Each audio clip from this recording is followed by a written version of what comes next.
मेरे प्यारे विद्यार्थियों और उन सभी लोगों को जो इस वीडियो को देख रहे हैं, मेरी तरफ से नमस्कार। यह हाइट एंड डिस्टेंस की 4th क्लास है और आज की क्लास में कुछ ऐसे क्वेश्चन हम लोग करने वाले हैं जो कि आपसे बोला जाता है एंगल ऑफ डिप्रेशन, मतलब अवनमन कोण। तो अवनमन कोण पर कुछ क्वेश्चन करने वाले हैं आज की क्लास में। लंबी क्लास नहीं करेंगे, छोटी छोटी क्लास रखेंगे ताकि आप एकदम तुरंत जल्दी से देख पाए, वीडियो को समझ पाए।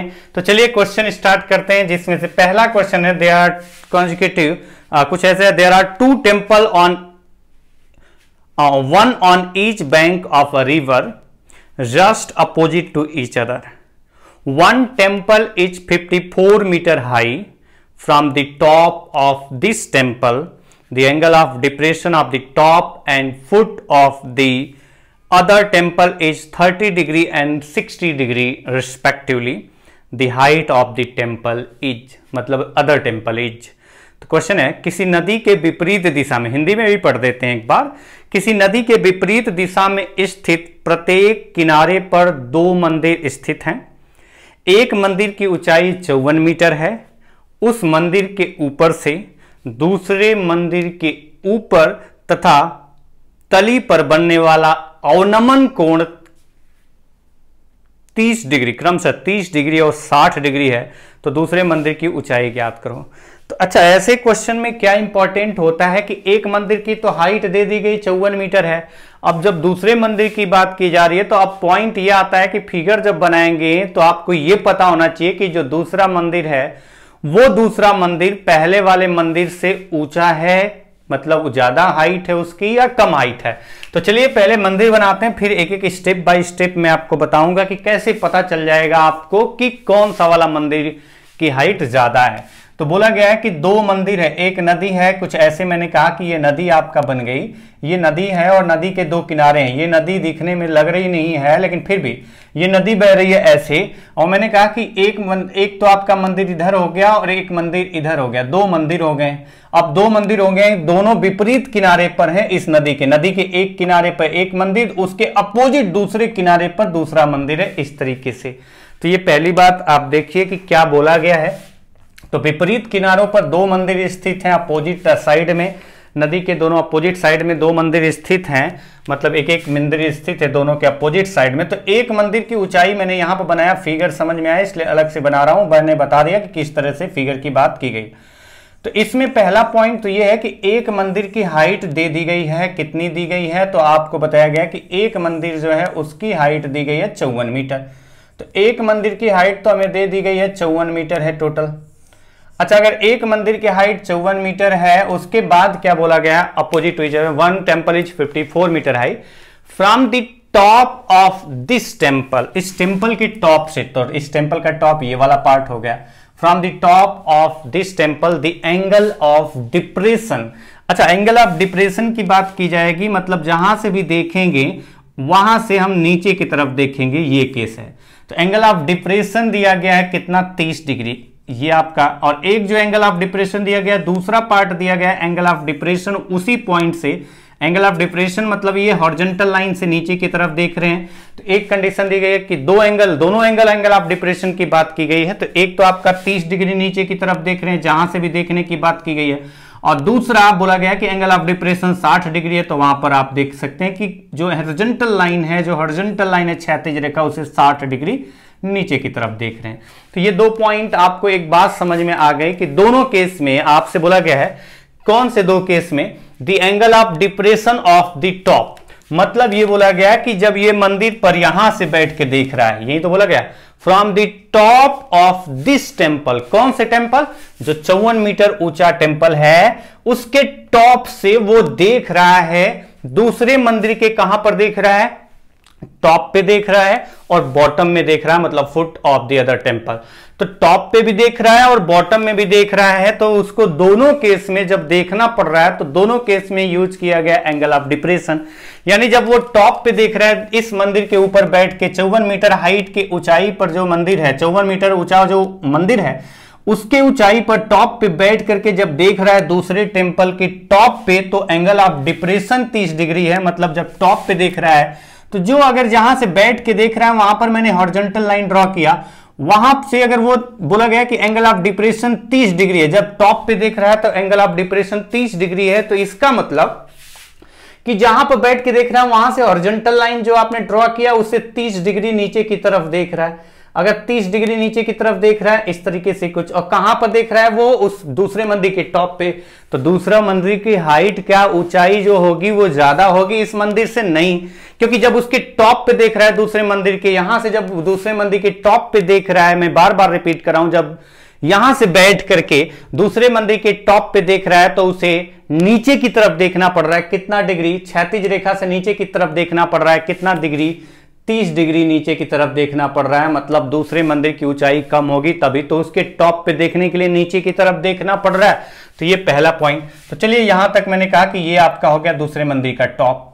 अब ये सीधा मैंने दूसरा मंदिर बना दिया, तो यहां पर हो गया बॉटम, क्योंकि जमीन तो दोनों के केस में सेम होगा, तो और बॉटम वाली लाइन को मिला दिया। तो जब टॉप पे देख रहा है तो एंगल ऑफ डिप्रेशन 30 डिग्री, ये आपका हॉरिजॉन्टल लाइन, ये हॉरिजॉन्टल लाइन ड्रॉ किया है, और यहां पर भी हॉरिजॉन्टल लाइन ड्रॉ कर लेते हैं इसके टॉप से इसके इस मंदिर के किसी भी पार्ट से रिलेट कर देते हैं। मतलब वो लाइन कितना क्या ड्रॉ किया, ये हॉरिजॉन्टल लाइन ड्रॉ किया लेकिन बेस के पैरेलल। तो ये आपके देखिए ये तो बन गया कि कंडीशन ये हमें कंफर्म हो गई कि जब यहां से बैठ के देख रहा है दूसरे मंदिर के टॉप पे तो एंगल ऑफ डिप्रेशन की बात की गई है जो कि 30 डिग्री है, मतलब दूसरा मंदिर छोटा है। और जब इसके बॉटम में देख रहा है तो एंगल ऑफ डिप्रेशन की बात की गई फिर से, तो आपको तो कंफर्म है कि जब बॉटम में देखेगा तो जमीन पर है, वो ऊपर बैठा है, तो angle of depression he use होगा। बस ध्यान रखना था कि जब वो टॉप पे देख रहा था दूसरे मंदिर के तो एंगल ऑफ एलिवेशन था या एंगल ऑफ डिप्रेशन। अगर दूसरे मंदिर के टॉप पे देखते वक्त एंगल ऑफ एलिवेशन का यूज किया जाता, मतलब वो ऊपर की तरफ देखता, तो दूसरे मंदिर का हाइट ऊंचा होता, ज्यादा होता, लेकिन ऐसा नहीं बोला गया। और जब इसके बॉटम में देख रहा है तो एंगल ऑफ डिप्रेशन की बात की गई है, और एंगल ऑफ डिप्रेशन की कितनी बात की गई है, तो ये पूरा 60 दिया गया। तो पहले इस पॉइंट पर आइए, समझिए इस पॉइंट को कि अगर हम इस ट्रायंगल में चलते हैं, केवल इस ट्रायंगल की बात करते हैं, ये जो ट्रायंगल हमने ड्रॉ किया है इस तरीके से मिलाया, इसके टॉप पर देख रहा है यहां से, तो मैंने एक लाइन ड्रॉ किया, और इसके टॉप से हमने एक लाइन पैरेलल ड्रॉ किया इस लाइन के बेस से, लाइन के हॉरिजॉन्टल लाइन के, तो यहां पर मिला ये। तो अब आपका जो ये वाला एंगल होगा ये कितना होगा, तो अगर ये 30 डिग्री है तो ये भी 30 डिग्री होगा, क्योंकि आपका ये हॉरिजॉन्टल लाइन है, ये भी हॉरिजॉन्टल लाइन है, ये भी हॉरिजॉन्टल लाइन है, और ये तीनों आपस में पैरेलल है। और जब पैरेलल लाइन आपका इसको एक ट्रांसवर्सल के थ्रू कैंसिल कट करते हैं, पैरेलल लाइन को ट्रांसवर्सल के थ्रू कट करते हैं ना, तो जो आपका तिर्यक रेखा होती है उससे आपके 4 एंगल बनते हैं, ये 1 2 3 4, और ये इंटरनल होते हैं और 4 एक्सटर्नल होते हैं। फिलहाल बस इतना समझिए कि मैंने आपको पहली क्लास में भी बताया था कि ये एंगल अगर थीटा होगा तो ये एंगल भी थीटा होगा, ये ध्यान रखना। इंटरनल इंटीरियर एंगल है आपके, इंटीरियर एंगल आपस में बराबर होंगे, ऑल्टरनेट इंटीरियर एंगल आपस में बराबर होंगे। तो जब भी अगर ऐसा क्वेश्चन आता है ना, तो आपको पता है ना कि ये वाला अगर लाइन हटा दें तो ये पॉइंट आप समझिए कि अगर ये वाला एंगल 30 डिग्री होगा तो ये भी 30 डिग्री होगा, क्योंकि ये आपका 2 पैरेलल लाइन है और ये ट्रांसवर्सल है, ये वाला एंगल आपस में बराबर होगा। तो ये पॉइंट आपको ध्यान रखना है। दूसरा आपका जो बोला गया था, इसके बॉटम में जो एंगल ऑफ डिप्रेशन की बात की गई थी, ये पूरा आपका 60 डिग्री दिया गया था, यहां से यहां तक का ये 60 डिग्री है। और अगर ये 60 डिग्री होगा 60 डिग्री, तो ये भी कितना होगा, तो आप कह पाएंगे ये भी 60 डिग्री होगा। तो इसको तो हटा ही दिया, ये समझना था हमें। तो चलिए ठीक है, आगे बढ़ते हैं। अब आइए क्वेश्चन के अगले पॉइंट पे। अब आपको ये दिया गया 54 मीटर हाई। अब मैं रेशियो का यूज कर रहा हूं। रेशियो का यूज कैसे करना है, तो वो आपको पता है 30 60 90 का रेशियो, क्योंकि 45 45 90 वाला केस नहीं है। अब 30 60 90 का रेशियो यूज करेंगे तो आप यहां पर पाएंगे, अगर ये 30 है तो ये पूरा कितना होगा, 60 होगा। अगर ये 30 है, इसके सामने की साइड जो है इसको 1 रेशियो के अकॉर्डिंग 1 लेते हैं, तो 60 डिग्री जो एंगल है उसके सामने वाली साइड ये पूरा 60 होगा, तो ये कितना होगा, √3। और आपको पता है कि ये आपका वर्टिकल पोल मतलब वर्टिकल टेम्पल है, ये भी वर्टिकल टेम्पल है, मतलब ये पैरेलल है।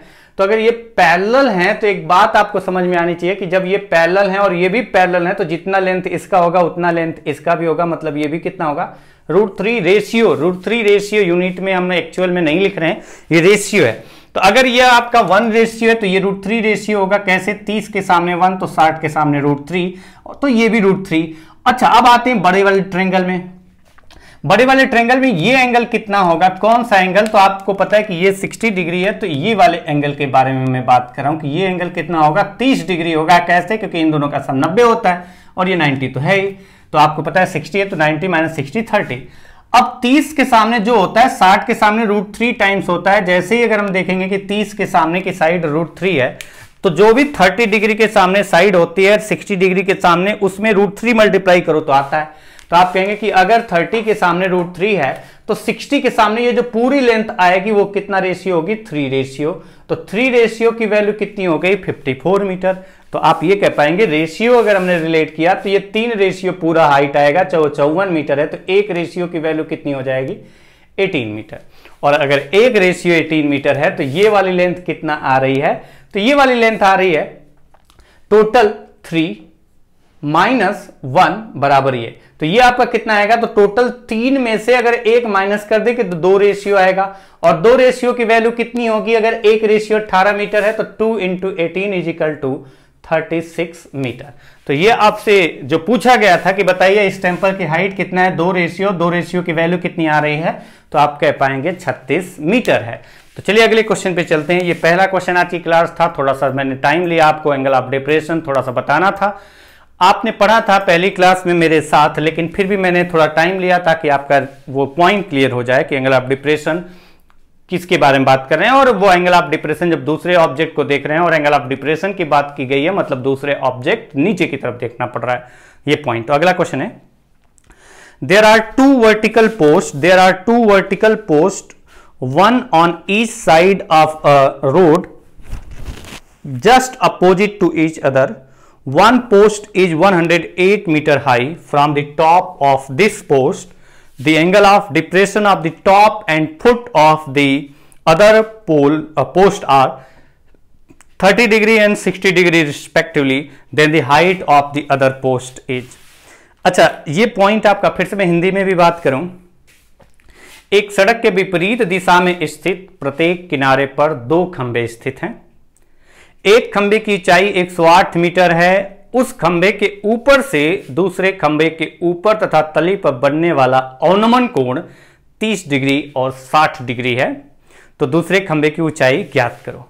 अच्छा, ये पॉइंट आपको समझ में आया? कौन सा पॉइंट?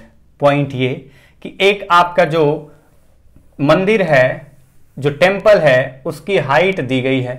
अब एक मंदिर की हाइट दी गई, कितना दी गई है, तो आपसे बोला गया इस वाले क्वेश्चन में 108 मीटर। कुछ उसी तरीके का क्वेश्चन तो दिख रहा है। तो आप बताइए कि अगर बोला गया है कि 108 मीटर ऊंचा टेम्पल है, पहली बात कि 108 मीटर ऊंचा टेम्पल हमने बना दिया। 108 मीटर 108 मीटर ऊंचा टेम्पल है और 108 मीटर ऊंचा टेम्पल है जिसके टॉप से जब हम देख रहे हैं दूसरे मंदिर के टॉप पे देख रहे हैं तो एंगल ऑफ डिप्रेशन की बात की गई है कि बोला गया है from the top of this temple, मतलब यहां से the angle of depression of the top and foot of the other post are 30 degree and 60 degree. तो दूसरे पोस्ट पे मंदिर तो नहीं है यहाँ पर, दूसरे पोस्ट के जब हम टॉप पे देखते हैं तब एंगल ऑफ डिप्रेशन 30 डिग्री है, मतलब नीचे की तरफ देखना पड़ रहा है हॉरिजॉन्टल लाइन से। और आपका दूसरे जब उसके बॉटम पे देखते हैं तो 60 डिग्री एंगल ऑफ डिप्रेशन है, यानी वहां से जहां से देख रहे हैं वहां पर हॉरिजॉन्टल लाइन ड्रॉ किया तो उसे 60 डिग्री नीचे की तरफ देखना पड़ रहा है। तो हमें यह पता चल गया कि जो दूसरा पोस्ट है उसका जो हाइट है वो कम है, क्योंकि दोनों केस में एंगल ऑफ डिप्रेशन की बात की गई है। तो हमने जहां से देखना था वहां पर एक हॉरिजॉन्टल लाइन ड्रॉ किया जो कि बेस के पैरेलल ड्रॉ किया। वहां से 30 डिग्री नीचे की तरफ देखना पड़ रहा है, जब उसके टॉप पे देख रहे हैं तो 30 डिग्री नीचे की तरफ देखना पड़ रहा है। तो ये आपका 30 डिग्री हो गया हॉरिजॉन्टल लाइन से 30 डिग्री नीचे। और ये लाइन हमने ड्रॉ किया यहां से, इसके टॉप से इस लाइन के पैरेलल एक लाइन ड्रॉ किया। और ये लाइन जब ड्रॉ किया तो हमें पता है कि ये 30 डिग्री है तो ये भी कितना होगा, 30 डिग्री ही होगा। ये पॉइंट आपको क्लियर बता चुका हूं पिछले वाले क्वेश्चन में, तो आपको पता चल गया 30 डिग्री हो गया। अच्छा, इसके बाद देखते हैं कि दूसरे वाले के जो पोस्ट है यहां से ही जब दूसरे वाले पोस्ट के बॉटम पे देखते हैं तो एंगल ऑफ डिप्रेशन 60 डिग्री दिया गया। तो ये पूरा 60 डिग्री है तो ये भी 60 डिग्री होगा। कैसे? पिछले वाले क्वेश्चन में जैसे किया था वैसे ही तो है एकदम, तो 60 डिग्री होगा। अच्छा, अब आपसे बोला गया है कि बताइए दूसरे पोस्ट की हाइट क्या है। इस पोस्ट की हाइट आपसे पूछी गई है, दूसरे पोस्ट की हाइट पूछी गई है। तो मैं फिर से वही लॉजिक यूज करता हूं। कौन सा लॉजिक? जो अभी पिछले वाले क्वेश्चन में यूज किया था उसी तरीके से करते हैं। आप देखिए कि अगर ये 30 डिग्री है तो ये पूरा ये वाला एंगल कितना होगा, तो आप कह पाएंगे 60 डिग्री होगा। 30 डिग्री के सामने साइड कौन सी आएगी? ये जो लेंथ आएगी इतना आएगी। तो 30 डिग्री के सामने की साइड का रेशियो के अकॉर्डिंग एक रेशियो लिया जाए तो 60 के सामने उसका √3 टाइम्स होता है, यानी √3 टाइम्स करेंगे तो 3 टाइम्स ये वाली जो लेंथ आएगी, ये वाली जो लेंथ आएगी वो कितना होगी। अगर 30 डिग्री के सामने 1 रेशियो है तो 60 डिग्री के सामने की साइड का जो रेशियो होगा, लेंथ का जो रेशियो होगा 30 डिग्री और 60 डिग्री के साइड का जो रेशियो होगा वो होगा 1:√3। तो 30 डिग्री के सामने जो भी साइड का लेंथ होता है 60 के सामने उसका √3 टाइम्स होता है साइड राइट एंगल ट्रायंगल में, तो √3 लिख दिया। और अगर ये √3 हुआ तो ये भी पता चल गया कि √3 होगा, क्योंकि ये दोनों बराबर होते हैं। क्यों होते हैं, कैसे होते हैं, वो थोड़ा सा मैंने हिंट दिया था, बाकी ज्योमेट्री में आप डिटेल में पढ़ेंगे। तो जब ये √3 हुआ तो ये भी √3 होगा। अब आते हैं इस ट्रायंगल में, कौन से ट्रायंगल में, जो आपका ट्रायंगल है इस मंदिर के, जो कि आपका 108 मीटर ऊंचा मंदिर है, उसका हाइट एक साइड लिया, एक साइड ये हो गया और एक साइड ये हो गया। अब अगर देखें तो ये 60 डिग्री है, ये तो 90 होता ही है। तो अगर ये 60 डिग्री है तो ये जो लेंथ मतलब एंगल होगा वो कितना होगा, 30 डिग्री। तो अब 30 डिग्री एंगल जो है उसके सामने की साइड का लेंथ रेशियो के अकॉर्डिंग √3 है, तो 60 के सामने जो साइड होगी ये पूरा जो होगी, ये पूरा जो होगी साइड वो कितना होगी, तो हमें पता है जो भी 30 डिग्री के सामने की साइड का रेशियो है उसका √3 टाइम्स, यानी √3 है, √3 का √3 टाइम्स करें तो √3 का √3 टाइम्स करेंगे तो कितना आ जाएगा, 3, यानी ये रेशियो आ गया 3। टोटल हाइट आ गई जो कि 3 आ गई रेशियो के अकॉर्डिंग, कि अगर आप इसको 1 रेशियो मानते तो ये √3 होगा, तो ये भी √3 होगा, और ये √3 होगा तो इसका √3 टाइम्स करेंगे तो ये आ जाएगा 3। 3 = 108, तो 1 = 1 कितना आएगा, 3 से डिवाइड किया तो आप कहेंगे कि 36 मीटर आया, और एक रेशियो 36 मीटर आया। और हमें इस पोस्ट की हाइट बतानी है, और हमें पता है कि ये एक रेशियो है और टोटल 3 रेशियो है, तो 3 रेशियो टोटल में से अगर एक रेशियो माइनस कर दे तो ये आएगा, और जो ये लेंथ होगा वही ये लेंथ होगा, मतलब 3 - 1 कितना हुआ, 2 रेशियो। तो 2 रेशियो की वैल्यू कितनी होगी, तो हमें पता चल चुका है, एक रेशियो की वैल्यू 36 मीटर है, तो 2 रेशियो की वैल्यू कितनी होगी, 36 × 2 = 72 मीटर। ये आपका आंसर हो गया। तो अब छोटा से छोटा पॉइंट अगर आप ध्यान रखते हैं ना, कि आपका जो दूसरा पोल है, जो दूसरा टेम्पल है, उसकी हाइट ज्यादा है या कम कैसे पता चल पाएगा, तो जहां से देख रहे हैं तो दूसरे के अगर टॉप पे देख रहे हैं, इसके टॉप पे बैठ के दूसरे के टॉप पे देखने के लिए हमें नीचे की तरफ देखना पड़ रहा है। एंगल ऑफ डिप्रेशन की बात की जा रही है, मतलब दूसरा टेम्पल या दूसरा पोस्ट छोटा है, नीचे देखना पड़ रहा है, मतलब उस छोटा होगा तभी नीचे देखना पड़ रहा है। तो ये कभी कभी क्वेश्चन में ये होता है कि उसके टॉप पे देखने पे एंगल ऑफ एलिवेशन या डिप्रेशन जो दिया गया उसको ध्यान से देखना है, नहीं देख पाएंगे तो दिक्कत होगी वहां। तो चलिए अगले क्वेश्चन पे चलते हैं, और अगला क्वेश्चन क्या है, आज की क्लास में तो हम लोग एंगल ऑफ डिप्रेशन पे रिलेटेड क्वेश्चन कर रहे हैं, और जो भी क्वेश्चन आपके सामने दिखाई दे रहा है उसमें एंगल ऑफ डिप्रेशन जरूर आपको बोला जा रहा है हर एक क्वेश्चन में कहीं ना कहीं। तो चलिए अगला क्वेश्चन है आपका क्वेश्चन नंबर 13।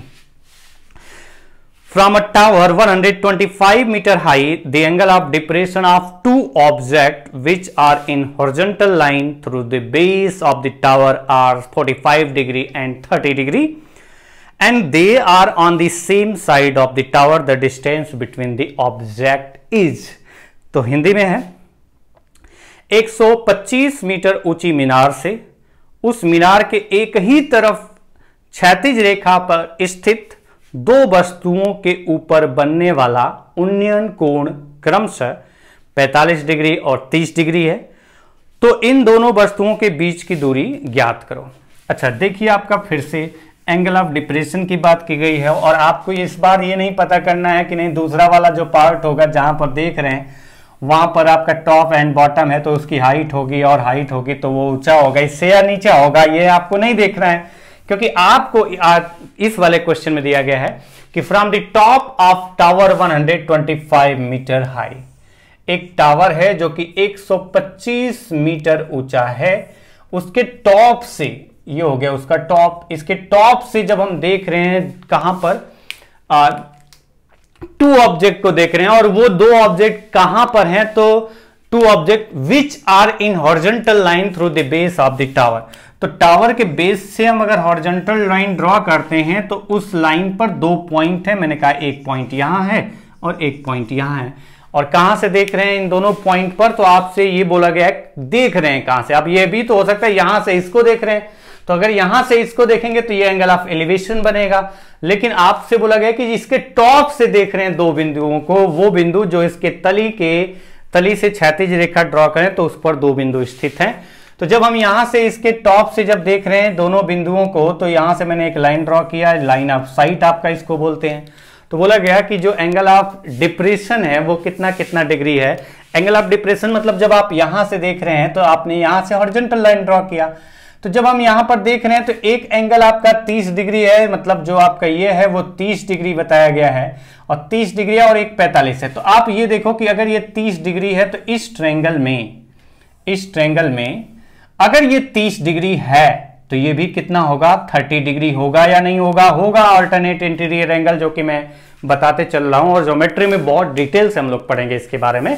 तो अगर ये 30 डिग्री होगा तो ये भी 30 डिग्री होगा। दूसरे पॉइंट पे आते हैं, इसको मैं रफ करता हूं, रफ का मतलब इसको हटा देता हूं, हमें इससे मतलब होता है ये इसका करना है तो इसके बारे में पता होना चाहिए।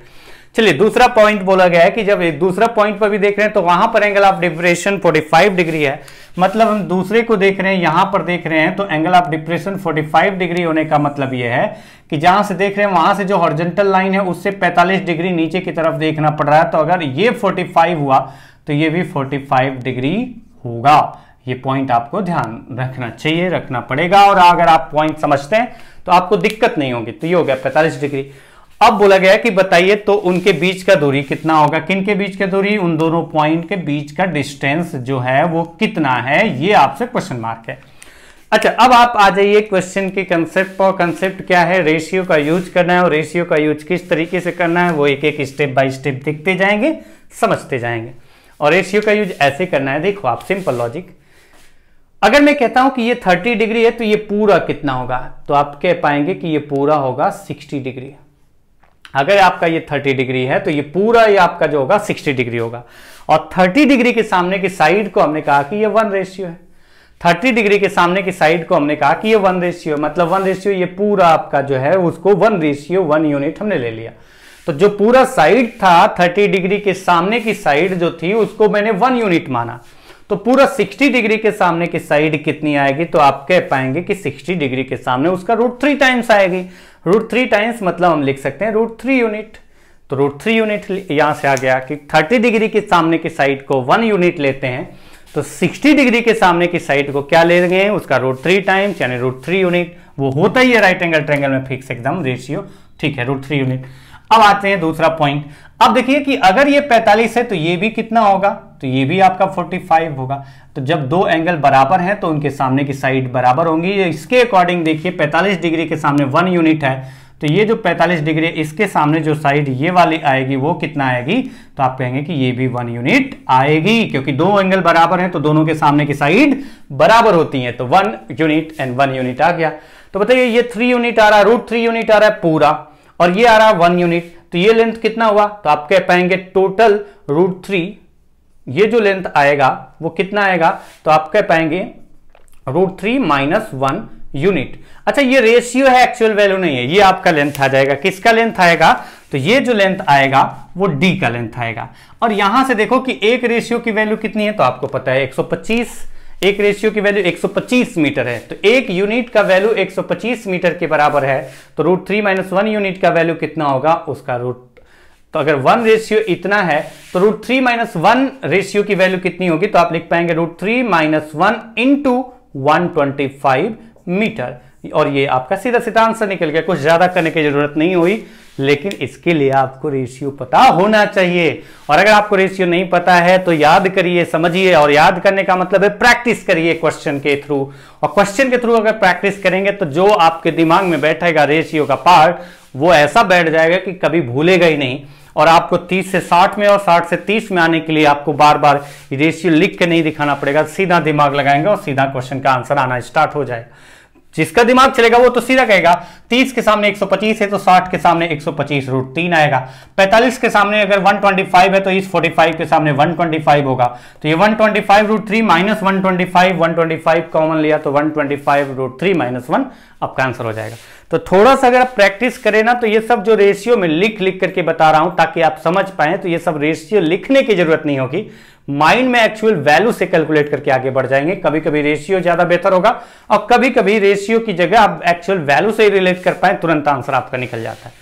जैसे अगले क्वेश्चन पे चलते हैं, और अगला क्वेश्चन क्या है, तो जो क्वेश्चन नंबर 14 है, The a vertical pole and a vertical tower are standing on the same level ground. Height of the pole is 10 meter. From the top of the pole, the angle of elevation of the top of the tower and angle of depression of the foot of the tower are 60 degree and 30 degree respectively. The height of the tower is, इसमें ध्यान रखना है angle of depression और angle of elevation दोनों use किया गया है। तो जैसे अगला पॉइंट, मतलब इसको अगर हिंदी में देखें तो यह है एक ऊर्ध्वाधर खंभा और एक और ऊर्ध्वाधर मीनार एक समान भू स्तर पर खड़े हैं। ऊर्ध्वाधर मतलब सीधा सीधा खड़े हैं, क्षैतिज नहीं, ये वर्टिकल की बात कर रहे हैं, खड़े हैं। खंभे की ऊंचाई 10 मीटर है। खंभे के शीर्ष भाग से मीनार के शीर्ष भाग के उन्नयन कोण और मीनार के तल पर अवनमन कोण क्रमशः 60 डिग्री और 30 डिग्री है। मीनार की ऊंचाई ज्ञात करो। इंपॉर्टेंट, क्योंकि यहां पर बात की गई है। इंपॉर्टेंट क्या है? इंपॉर्टेंट यह है कि दोनों में से ऊंचाई किसकी ज्यादा है, ये पॉइंट इंपॉर्टेंट है। और ये पॉइंट अगर इंपॉर्टेंट है तो कैसे पता चलेगा? तो क्वेश्चन में दिए गए एंगल ऑफ एलिवेशन और एंगल ऑफ डिप्रेशन के अकॉर्डिंग जो आपको बताया जा रहा है वहीं से आपको पता चल जाएगा। इनडायरेक्टली आपको बताया गया कि किसकी हाइट ज्यादा है। बोला गया कि vertical pole and vertical tower are standing on the same level ground. तो सेम लेवल ग्राउंड हमने बना दिया, ये आपका लेवल हो गया ग्राउंड का सेम, हॉरिजॉन्टल लाइन के थ्रू मैंने इंडिकेट किया। बोला गया height of the pole is 10 metre. तो पोल जो है ना उसका हाइट मैंने बना दिया 10 मीटर। ये जो पोल की हाइट है वो 10 मीटर है। ये आपका हाइट हो गया 10 मीटर और ये आपका जो हाइट हो गया पोल का 10 मीटर हो गया, ये आपका क्या है? पोल है। इसके बाद मैंने कहा कि दूसरा पार्ट है पोल और दूसरा क्या है? टावर है। तो टावर को भी बना लेते हैं। तो जो टावर है, अब पॉइंट ये आता है कि टावर जो है ना वो इस पोल से ऊंचा है या नीचा है, क्योंकि आपको पता है कि पोल, एक तो पोल है दूसरा टावर है, तो दोनों में कुछ ना कुछ हाइट होगा। तो किसका हाइट ज्यादा है ये हमारे लिए इंपॉर्टेंट है। तो चलिए अगर ये 10 मीटर हो गया तो टावर की हाइट 10 मीटर है। 10 मीटर से छोटा है टावर या 10 मीटर से बड़ा है टावर, तभी तो आप फिगर बना पाओगे। तो बोला गया from the top of the pole, pole के टॉप से हम देख रहे हैं। From the top of the pole, pole का टॉप ये वाला पार्ट है, यहां से हम देख रहे हैं। और जब यहां से देख रहे हैं तो आपको बोला गया कि जब यहां से देख रहे हैं from the top of the tower, the angle of elevation of the top of the top of the pole, the angle of elevation of the top of the tower. मतलब अगर मैं कहता हूं ये पोल का क्या है? टॉप है। अगर ये पोल का टॉप है, वहां से जब हम देख रहे हैं, यहां से हमने हॉरिजॉन्टल लाइन ड्रॉ कर लिया, ये हो गई हॉरिजॉन्टल लाइन।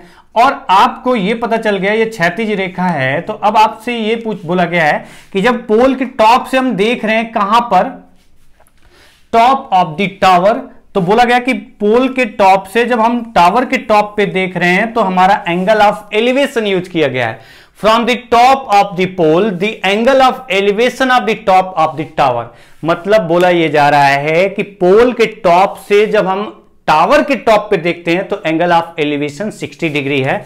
मतलब पोल के टॉप से हमें 60 डिग्री ऊपर की तरफ देखना पड़ रहा है टावर के टॉप पे देखने के लिए।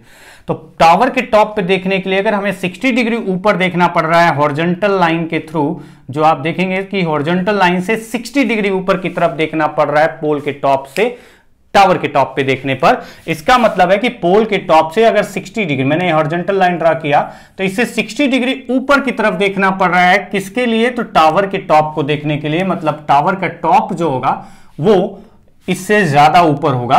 तो ये हमें पता चला कि ये 60 डिग्री देखना पड़ रहा ऊपर की तरफ। तो ये हो गया टावर का टॉप। मैंने क्या किया, यहां से मिला दिया सीधा। चलिए यहां पर टावर लिख लेते हैं, टावर यहां है।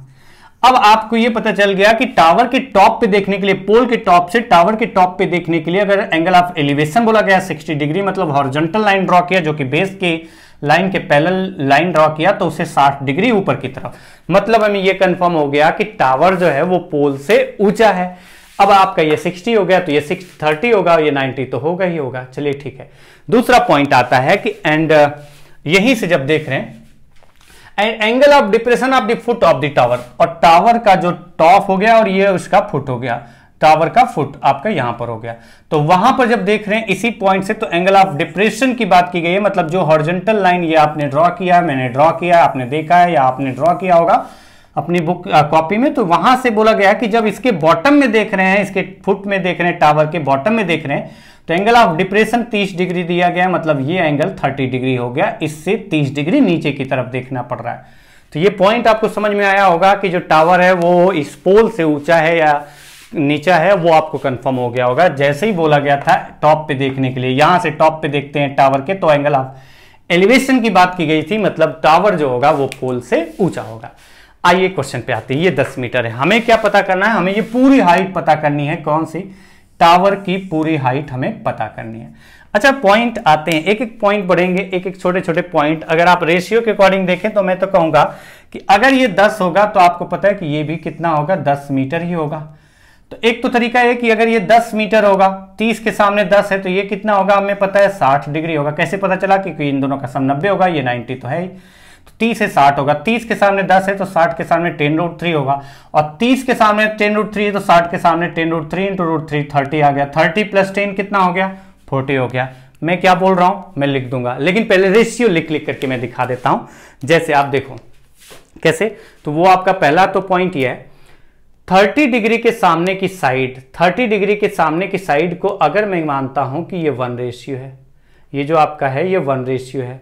अगर ये 1 रेशियो होगा, अगर मैं इसको 1 रेशियो मानता हूं, 30 डिग्री के सामने 1 यूनिट हाइट डिस्टेंस मानता हूं, ये हाइट ये डिस्टेंस 30 यूनिट, जो आपका 30 डिग्री जो एंगल है उसके सामने की जो साइड है उसका हाइट मैं मतलब मानता हूं, जो लेंथ है वो 1 यूनिट है, तो 60 डिग्री के सामने की जो साइड होगी उसका लेंथ √3 यूनिट होगा, और 60 डिग्री के सामने √3 आ गया। अब आते हैं इस वाले ट्रायंगल में, तो आपको 60 है, 90 है, तो ये कितना होगा 30, तो 30 डिग्री के सामने की साइड √3 है, तो 60 डिग्री के सामने जो ये आपका साइड का लेंथ आएगा, इसका 30 के सामने जो एंगल आपका 30 है उसके सामने की जो साइड होगी 60 डिग्री के सामने वाली साइड, उसका √3 टाइम होगी, तो √3 का √3 टाइम मतलब √3 इंटू √3 इजिकल टू 3 आ गया, तो ये आ गया 3 आ गया।